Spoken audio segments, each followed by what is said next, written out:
सरबराह पाकिस्तान अवामी मुस्लिम league Sheikh Rashid Ahmad के जेर इस्तेमाल लाल हवेली सील कर दी गई। डेप्यूटी एडमिनिस्ट्रेटर वक्फ अमलाक आसिफ खान ने लाल हवेली के 7 यूनिट सील किए। ऑपरेशन के लिए पुलिस और FIA से मदद की गई। शेख रशीद ने मतरूका वक्फ अमलाक की जानिब से लाल हवेली के खिलाफ कार्रवाई को चैलेंज कर रखा है।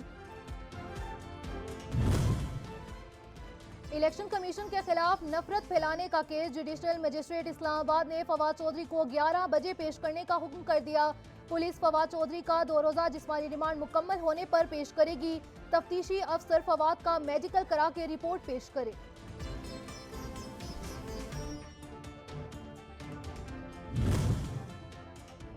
पेट्रोलियम मसनूआत की कीमतों में इजाफा लाहौर हाई कोर्ट में चैलेंज कर दिया गया। जुडिशनल एक्टिविज्म पैनल के सरबराह अजहर सदीक एडवोकेट ने दरख्वास्त दायर की। दरख्वास्त में मौक़िफ़ अपनाया गया कि आलमी मार्केट में पेट्रोलियम मसनूआत की कीमतें कम हो रही हैं। इसके साथ बरक्स मुल्क में पेट्रोलियम मसनूआत की कीमतें बढ़ा दी गई। सेनेट इजलास आज दोपहर 4 बजे होगा। चेयरमैन सेनेट इजलास की सदारत करेंगे। इजलास के लिए 28 नुकात पर मुश्तमिल एजेंडा जारी।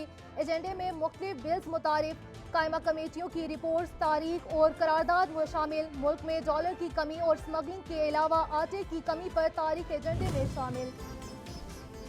तहरीक इंसाफ KP ने खवातीन असम्बली उम्मीदवारों के नाम तलब कर लिए। मखसूस नशिस्त के लिए 10, जनरल नशिस्त के लिए 2 नाम मांग लिए। PTI वुमेन विंग की सदर सूबाई जनरल सेक्रेटरी रीजनल सदर को हिदायत जारी। सूबाई सदर परवेज खटक से नामों पर मुशावरत की जाएगी।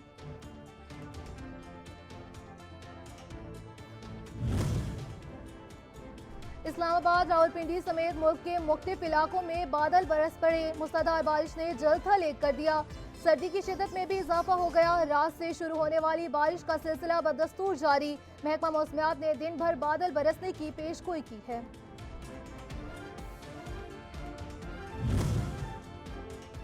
और मरी में वक्फे से बर्फबारी का सिलसिला जारी। इंतजामिया की जानिब से एडवाइजरी जारी कर दी गई। मरी का सफर करने वाले मुसाफिरों को एहतियात करने की हिदायत। मरी से एबटाबाद जाने वाले रास्ते भी बंद हो गए। वादी नीलम पर फिर बर्फबारी, ठंड बढ़ गई, राब्ता सड़कें भी बंद हो गई।